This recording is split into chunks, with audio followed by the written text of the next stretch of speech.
Matt Rife is a perfect example of male privilege. A male especially privileged thanks to his mainly female audience supporting him and his looks. Because so many people hate me for really no reason, and it really made me realize that like people only hate somebody they're jealous of. That was a really, really good, well-rounded answer. I'm trying to wrap my head around. Do you think people who hate Osama bin Laden are jealous of him? For those of you who aren't aware, Matt Rife is a comedian who made a joke about domestic violence about a year ago. In the video you just watched, he was talking about the hate he was getting and was trying to make it seem like he's the victim of some sort of hate campaign, when that's obviously not the case. Here are some other creators calling him out.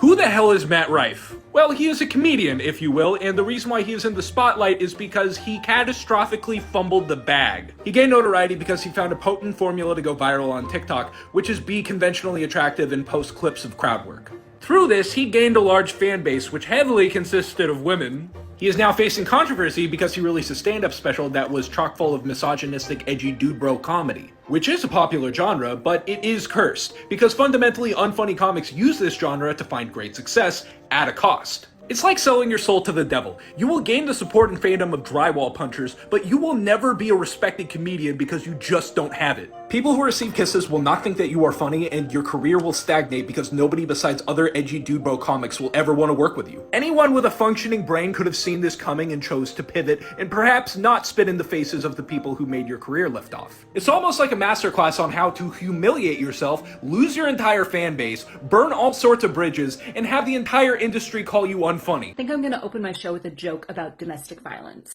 Oh, like a clever piece of satire that can offer some catharsis to domestic violence victims? No, I'm thinking more something at the expense of domestic violence victims, about a waitress with a black eye, and then the punchline, get it, is she got it because she's not very good in the kitchen.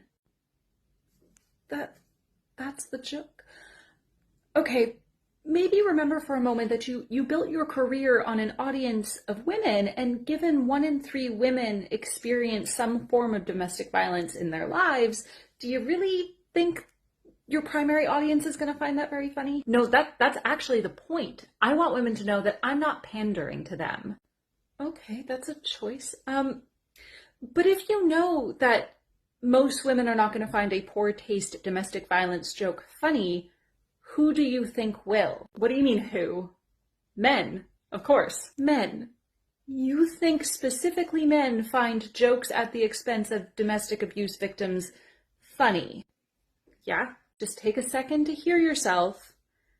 You, as a man, wrote that joke because you think men find domestic violence funny. Yes. Wow, you really don't see it. Oh my God, the way they all eventually tell on themselves. Matt Rife is receiving backlash for bullying a kid online. The comedian wrote a mean comment under a clip in which the 6-year-old was reacting to his joke. Nothing to do with the stars, man. Just because Jupiter has a ring and you don't, doesn't mean...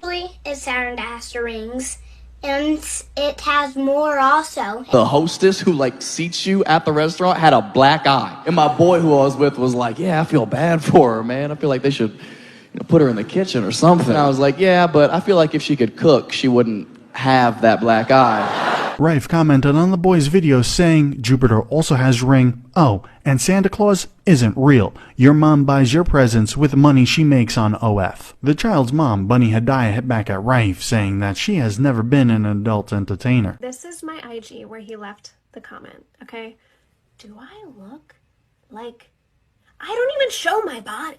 As someone with a doctorate in cognitive psychology, I have always been very interested in doing deep dives into the psyches of specific groups of people.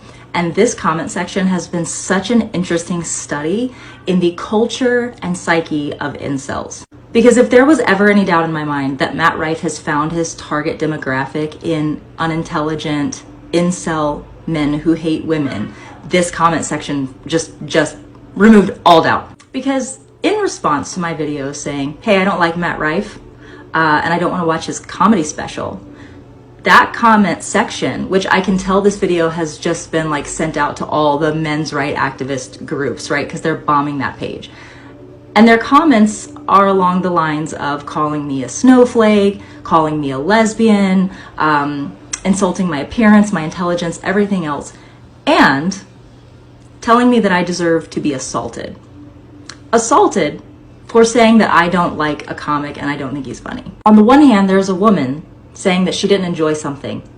That's it. And on the other hand, men threatening her with assault.